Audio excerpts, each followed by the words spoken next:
praise due to the Most High, family. We back with another Acres anime review. I just finished watching episode 15, season 3 of Fire Force. And this one was an interesting one, family. Now, we coming off of the results of pun intended, a fire showdown. Last episode was a fire showdown. Literally and figuratively, right? Between Benimaru and the previous leader of Asakusa. Shout out my family in the comments that be helping me with the pronunciations and keep the facts straight. Family, this makes this more fun when y'all be tapping in and helping me get a better understanding of the events and context. Right. And so, family, it's not just an art style choice, an expression, and it's not just the viewer seeing it. The characters in the show, family, are seeing the moon is different. The waves are different. It looked like real life before. Now it looks like art to us. Imagine, that's hard to fathom, family, but that's what's going on to the characters. Now, again, it's hard to fathom, but here are the facts. We're dealing with the real world and a parallel world combining. And so the real world is self-explanatory, family. This world is a collection, an aggregate. This is what Dr. Marimo told us. This is what Licht told us. He's disguised. Remember, we're what is it called? Our group, our part of the Fire Force we're still fugitives. What is it why am I struggling to think of the group name, family? But the eighth department, the eighth group, platoon, squadron, the 8th squadron of the Fire Force, right? We're considered fugitives at this point in time. And so that's why Licht, our engineer, is in disguise as Dr. Marimo. That's why he's holding a Dr. Mario pill. Anyhow,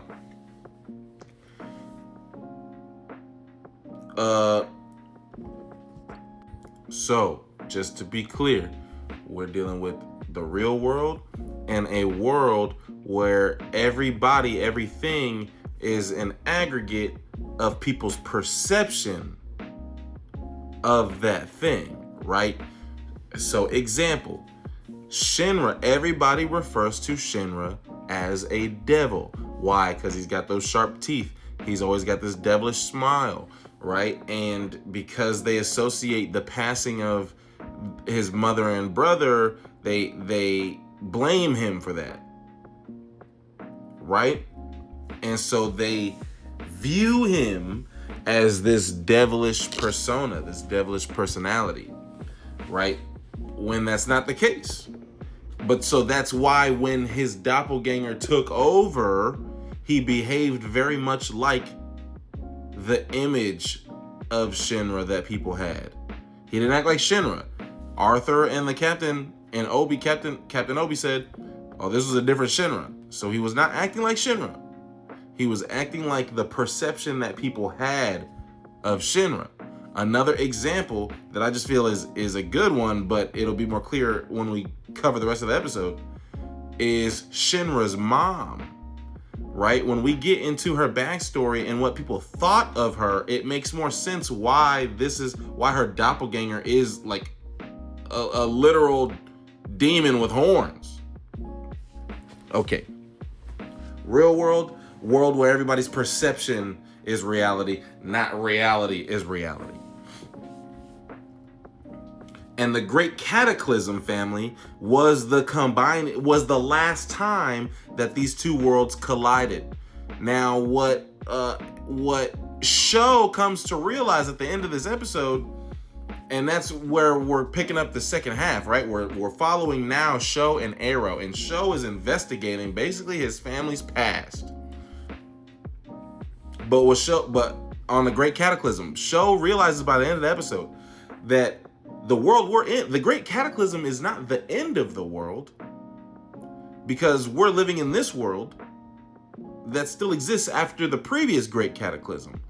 What Sho realizes is that the Great Cataclysm is when the Atala in the real world combine, and it's whatever that world morphs into afterwards is the result of the Great Cataclysm. So the world's not about to end as a result of this next cataclysm. It's going to shift again in the way the previous world shifted into the one that we're in now. I hope that made sense to y'all, family. Anyhow, Sho is investigating. We're going to the hospital. We're going to various places to track the records of Sho and Shinra's birth and get information about his previous family. What we learn, family, this is where it gets really weird, family. What we learn, and we've got proof and evidence up to this point that concludes or that confirms, like maybe we get contrary evidence later. But as of right now, family, the evidence points to Sho and Shinra both individually being the result of virgin births. Both of them. 2 times, right? Now, we all know, as English speakers, we all know that famous story of a virgin birth. Okay, so this is where I'm kind of feeling like it gets weird, because this is clearly a parallel between Shinra and Jesus, family. This is clearly a parallel there. I don't know exactly what that means for the story. I don't know exactly what they're trying to say about Shinra. I don't know. But they're drawing a parallel because Shinra is the firstborn as a result of this virgin birth, right? Now, we know that the perception of Shinra, and his mom for that matter, are both very opposite perceptions of the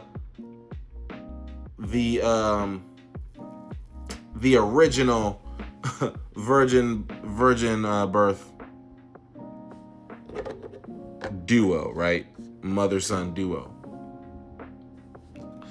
We put those people on a pedestal, whereas this father-mother combo, we're demonizing them, right?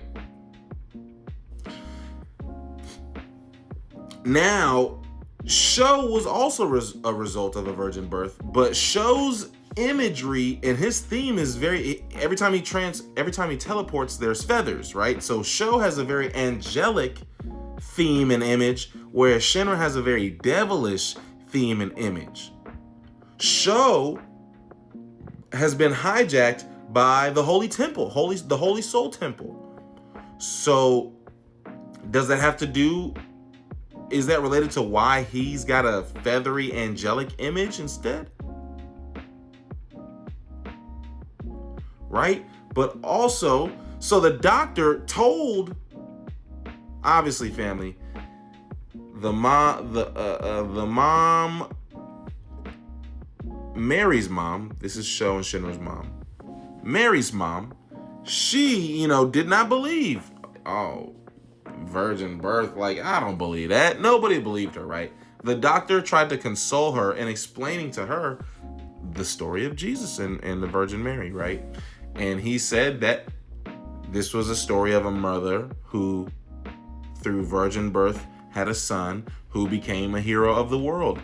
Mary finds solace in that and thinks that Shinra is to be that hero. I don't know, family, letting me know what y'all think. That's what I gathered from this episode. It was pretty straightforward in terms of the symbolism and imagery, but I don't know how that manifests into the story, what that means is going to happen, what the outcomes, what is this world going to look like? Right? Who do they actually have a father? Like, what? How did this virgin birth happen? Because it did happen twice.